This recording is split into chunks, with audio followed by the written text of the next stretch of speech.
Welcome to Arizona. I'm out hiking around. I'm setting up markers. So on my return hike, I know exactly where I'm at, exactly how far I am from my original starting point, as opposed to the location of the sun to where it's going to get dark.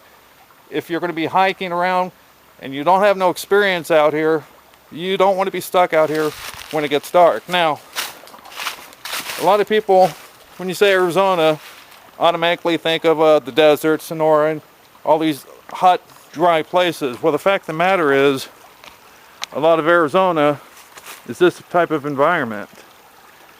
And even down below, I've got a nice stream.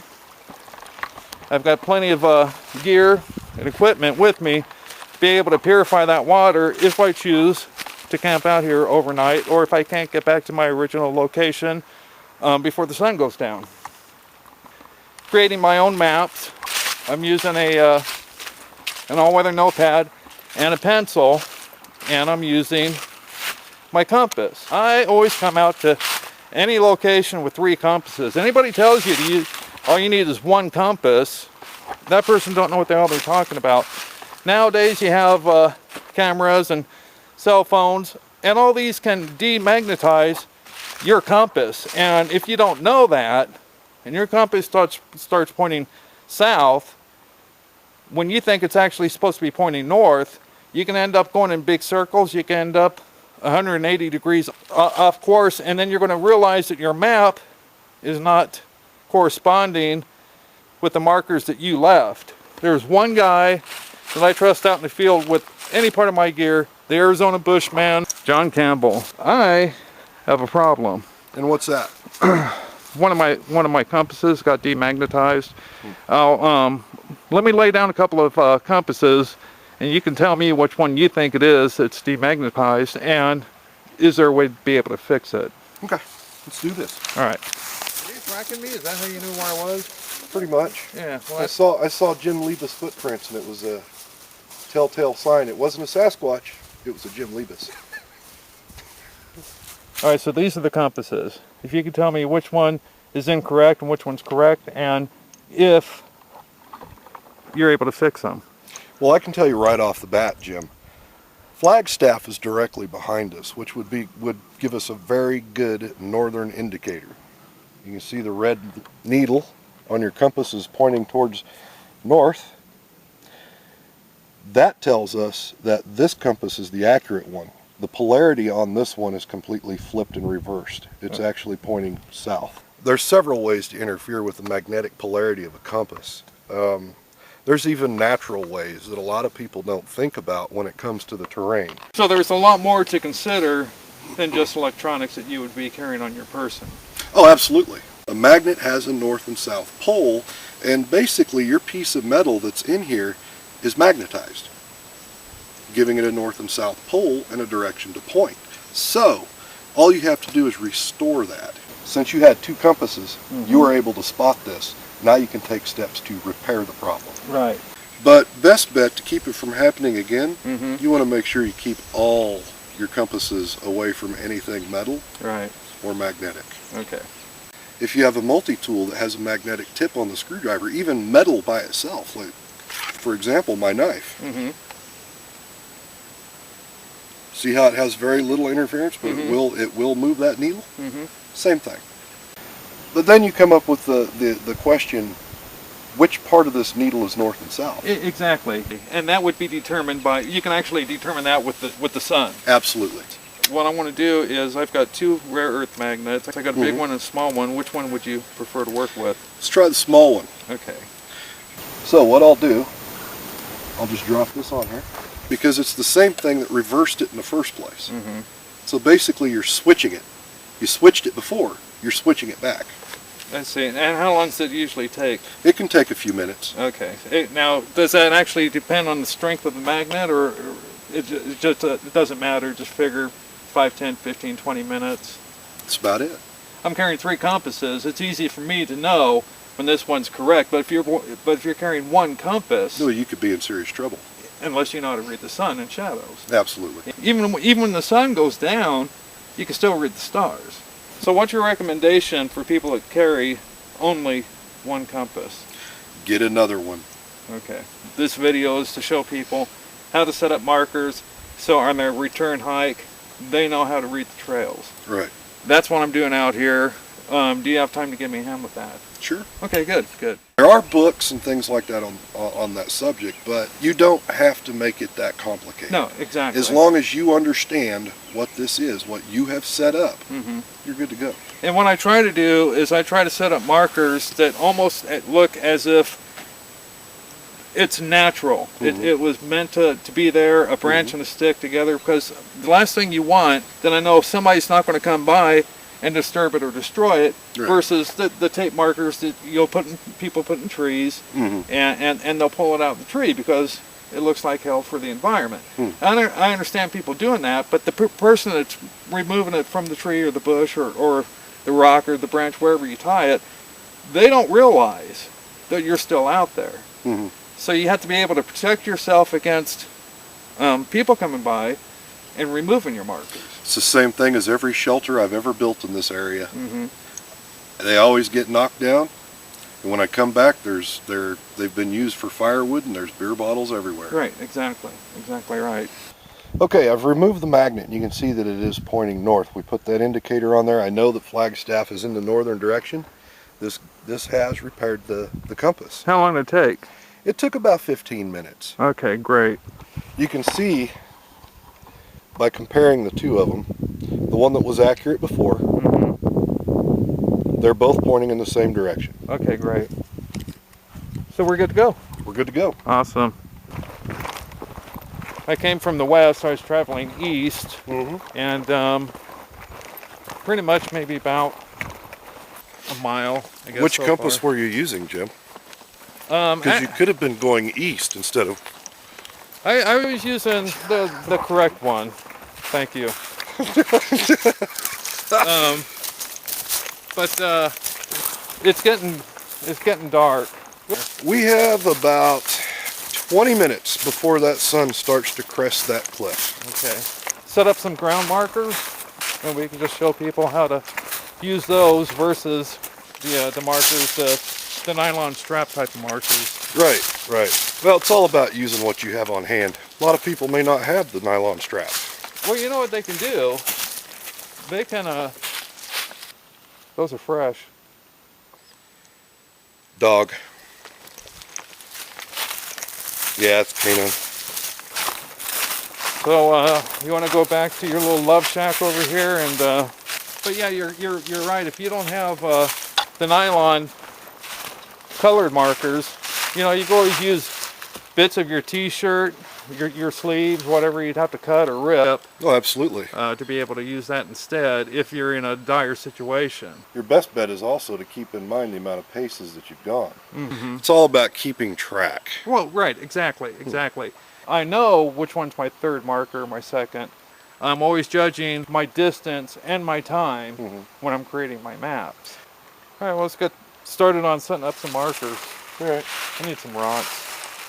When I'm using rock markers, again, I was traveling from the west, coming across to the east. Right. I would use this rock, place it on top of this rock. There's two rocks there. That represents to keep going forward. If I'm coming up to a fork in the road, let's say I'm going to hang a right. Right. I put two rocks there, two rocks here, and then these two rocks would be on the outside, forming an arrow. I'm coming up this way, this is the way that I went. Absolutely. Okay, so you're always building, when you set these up, you're setting them up opposite of your travel. If I set it up this way, it's not going to make a lot of sense because I've already traveled through this way. Right. So I'm always building these backwards. So I know that coming back, I'm going to be hanging a right. This is a technique that search and rescue uses. Right. And it's a very, very simple technique. You can take these rocks and you can put them over kind of off the trail a little bit, but you can still notice them. But at the same time, maybe somebody else ain't going to notice them. And they therefore have no real reason to start moving your rocks around and picking them up. But if you take three rocks, that represents that there's danger ahead, because this represents three, and we all know that three in a survival situation, represents help, danger, what have you. Right. Is when I set my rocks, my 2 rocks, which represent that when I'm headed back, when I hang a right, what I like to do is I'll take 3 more rocks or 2 more rocks. Let's say this is my first marker. I have those rocks there, and I'll add another rock. That tells me that's my first marker. So if I get lost, if I lose my map, anything goes wrong, if I have 3 rocks, my 3rd marker, I know how far I am from either my next marker and, most importantly, my starting point to be able to get the hell out of here before it does get dark. Right. This is a very, very effective way to be able to mark your trails using natural resources. Another thing I'll do is, if I don't have enough rocks, is I'll pick up, I'll stop somewhere and I'll pick up a twig. And I'll just set a twig into the ground. And that represents that one, this one twig is my first marker. Right. And then I can add 2 more, 3 more, 4 more. So you can use rocks, you can use twigs. So long as you're able to set up your markers where you're able to read them, you're good to go. Again, you can take these and you can set them in a different formation that only you and I would recognize and understand. Right. That tells each other where we're at. Nobody else would know. Very covert. Yeah. All right, so what do you got for me here? Well, this is one of the more subtle signs that I'll use for marking a trail. Okay. There's other ways of doing it, like there's a shortage of tall grass here. You can tie grass in a knot and point it in the direction that you're heading, whatever the case may be. This is one that I like. Very subtle. All right, so basically you're breaking a branch in bush, maybe even off a tree, to represent the path that you're walking through. Absolutely. Now, when you snap this, are you going to have this pointing in the direction that you came from? Yeah, no. This is in the direction that I am traveling. So that when I come back and I'm walking, right, I can see this and I'll be like, okay, I came from this direction. Right. It's basically just the opposite. Okay. You could snap it and point it in the direction that you were coming. Right. What about rain, wind? Any issues with that? I mean, this actually feels like it's not going to come off very easily. No, so. you can see it's not going to twist. Right. Wind can blow. You can see it's still going to stay. And this is also, if another person came through here, they really wouldn't notice this. No, So- they would. An experienced tracker Right. would notice this. Right. Joe Sixpack, just off Monday Night Football, he's not going to notice this. Because that's the thing that's very, very important, is to set something up that where somebody else ain't going to come by and remove it for whatever reason. Right. Is there a way that we could make this, that we know this is the first marker or the second marker? Is there a way that we can do that? Maybe we could just add a couple of rocks underneath each branch, huh? Absolutely. Or just maybe drive something in. You can place a rock, for example. Yeah, we got these over here. Yeah.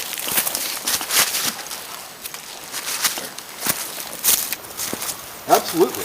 You know your mark is here, and we have this rock right here, first marker. Awesome. Because you look down, and if you're worried about leaves covering it, yeah, good to go. right around, you're good. Right. Yeah, so this actually has a double function, because even if it does get covered by the leaves, this won't. Right. So all we have to do is just knock the leaves off, and how many rocks do we have underneath there, and we're good to go. Absolutely. And another key point, you can take your rock and place it on either side to let you know, wait a minute, it's pointing this way. Maybe the wind did flip it over. Oh, that's a good idea. Very, very, very, very good idea. That's nice. So it All lets right. you know two things. Right. I like that. What I've got is, I was talking about using the strapping as a marker. And again, this stuff is very easy to find, very easy to buy, get a hold of. What I do is whenever I'm going to cut something, I always use scissors. I very seldom use a knife. I don't like using knives. People get hurt. I get hurt. And so what I'll do as an example for people, is I'll just go ahead and cut this. And I'll go ahead and tie that onto a branch. Just anywhere. Anywhere.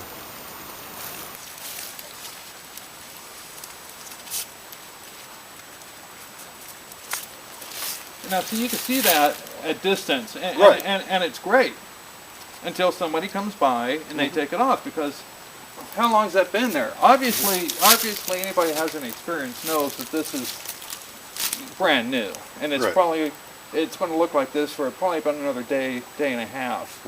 After that, it's going to start fading, depending on the canopy cover and everything Right. else to keep the UV off of that. But still, people are going to come by here and they're going to see this. And they're going to remove it. Again, not to screw you. It's just a variety of reasons. Yeah. People are curious.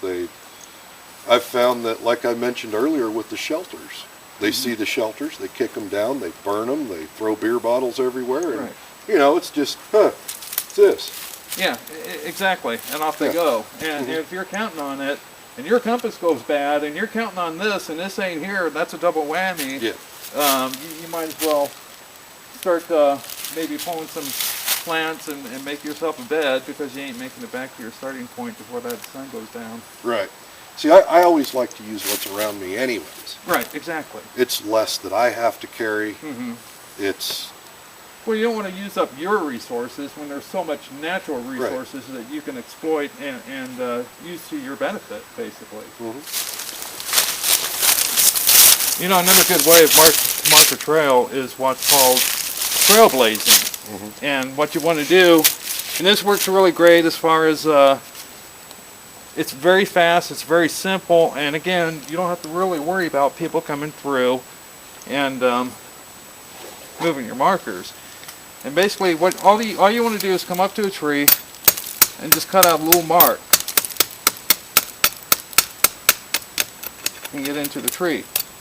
Now that tells me that I'm coming back this way, because you're not going to be seeing this. well, absolutely. You can only see it from one side. So what I'll do is I'll leave a mark, and then again I'll either leave 2 or 3 smaller marks to represent, is this my second, third, or fourth marker. At the same time, if I came from the left or from the right, I would then add on to this blaze right here, pointing the direction that I came from up over the hill. So this tells me, again, it's an L, well actually it's backwards 7.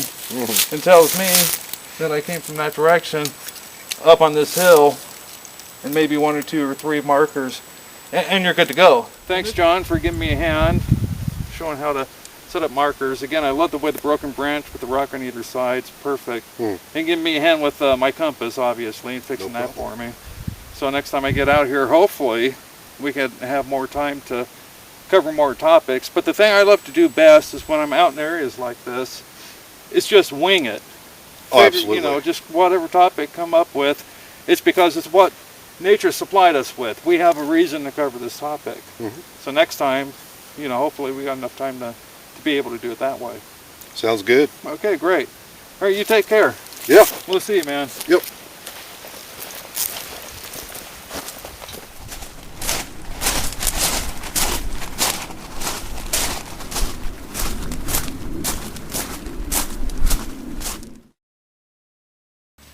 Or reverse polarity.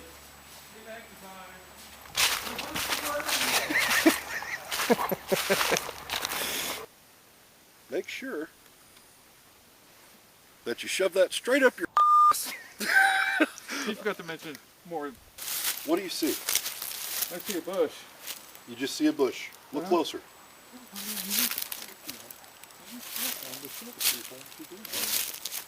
Make me look like No, I'm sorry. I wasn't thinking. He's trying to make me look like a fucking Sorry. I'm pulling up the notepad with the pencil and saying, don't forget to write and don't forget to start making maps, or don't forget to make maps. Away from any kind of metal or magnetic interference you may have on your body. Yeah. And what about maps, John? Tell me about fucking maps. Okay.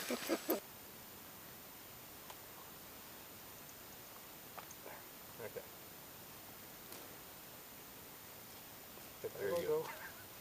Interference, anything that puts off a magnetic field is going to interfere. And how long did it take to fix this? Roughly? 15 minutes. Okay, that's not bad. So we're good to go. Mm-hmm. Okay, great.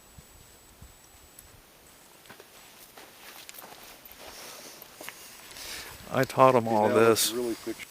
Also, I wanted to thank you for giving me a hand with my compass. I had no idea that you can fix a compass basically by the same way you screwed it up. Yeah, it's a lot like fighting fire to fire, Jim, and I'm getting really sick and tired of saying this. And that's all, folks.